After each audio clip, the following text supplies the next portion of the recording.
So the previous year has been a bit of a comedy caper after the previous version of The Irishman tap danced into a pile of ash after getting cancer and dying on the stairs of his trophy house while his wife didn't bother to get out of bed. It was a bit of a pathetic end, actually, in reality for him. Cancer is a pretty pathetic death. It does finish you off in pretty unpleasant ways as your body eats you alive. So his brain was of no further relevance, couldn't have helped him, and it was just a matter of time till he carked it. To be fair to us, we are generally kind to men on the street and dogs, so we did put him out of his misery. But the benefit was he'd got a bit feral towards the end of his life, was savaging everyone more than he did already from when I was 2 or so. So putting him down did free me a fair bit. But the comedy caper has got into the world of death penalty referendums. So at least every time you go to bed with a sword, you think, well, this thing one day may actually be connected to someone's neck. In reality, if you're paying £2,500 as an investment, the chance to behead someone is pretty good, actually, in fairness. It may not pay off, but many bets in life don't, and the prize is the only one I'm actually interested in at this point. But that'll be facilitated when we go down to a conference effectively for Baathists. So the British state is so good at this, they've created British Baathists, so this is really great. When we couldn't govern Iraq, of course, it was because the Americans just pissed off their everybody. Their governance of the country was such a disaster because they treated these people like idiots. Treated their governors like morons and threw them out of their jobs and created insurgents effectively who tried to kill the American forces. So we're not quite there yet in terms of Britain. It's just that the political environment is slightly sketchy at the moment, to use a more modern phrase. And the current speakers we're going to be engaging with are on the David Betts-ish end of the spectrum, we could say.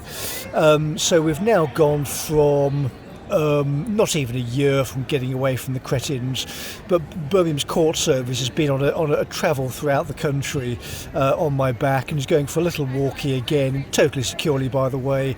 They'll never get this thing off me, but it'll go to people who actually probably are quick to have it, because you're thinking about people who are taking the governance seriously, so you can walk in and say, well, I do have the city of Birmingham on my back. I mean, it's a bit of an embarrassing situation, I do agree, for everyone involved, but you know, what did you expect to happen, you little idiots? Go and find the managing director. So you give these people ultimatums like behave like a civilised person, go and fetch police, do anything at all other than sit on your fat backside and tell lies, but not following the instruction is going to get this woman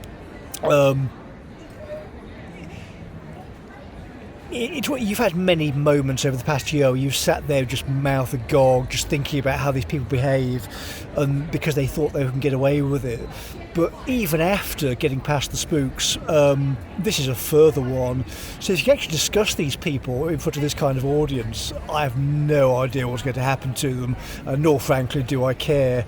The current position in Scotland is getting me out of this place is quite literally impossible. You just couldn't do it. The amount of defences you can get here just casually off the cuff via last in time ordering that still works if you've got money, and the law still works. I mean, if you don't sort of go waving swords around, you're probably okay.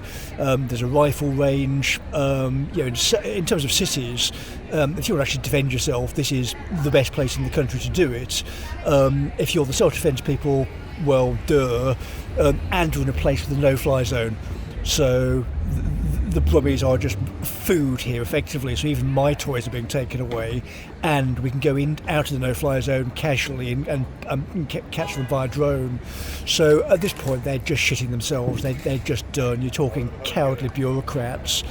Parvini is just wrong. So you marry the fox with the lion archetype by just living normally. You just use the technology. So if you've got someone who's corrupt, just find them with a drone, then follow the process. British law still works in theory. So everybody who wants to join an organised political warfare unit can just do that. You don't have to ask anybody, do you? If you're going to complain about Lowe's organisation, well, the organisation generates people who are free thinking, aren't they? That's the point, because you want to be normal people from the 80s and 90s and not have to care what anybody else thinks, so you're free in terms of action.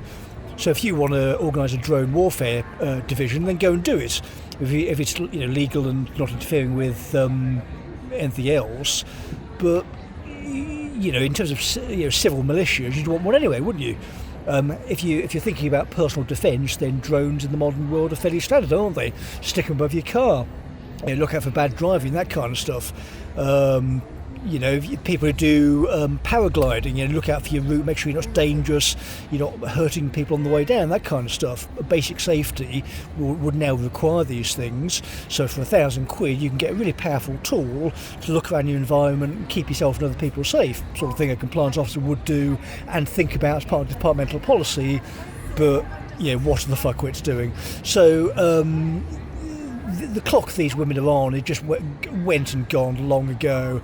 We don't defer to morons like this. Sorry, do as you're told. Don't hide behind computers. Go and fetch police so we can report serious organised crime, because we are the people who do that, by the way. In Birmingham, I don't need permission to go and find some of the rats on the streets, the loan sharks, the people who sort of menace the people who live in our properties, various thugs and spivs who infest that place.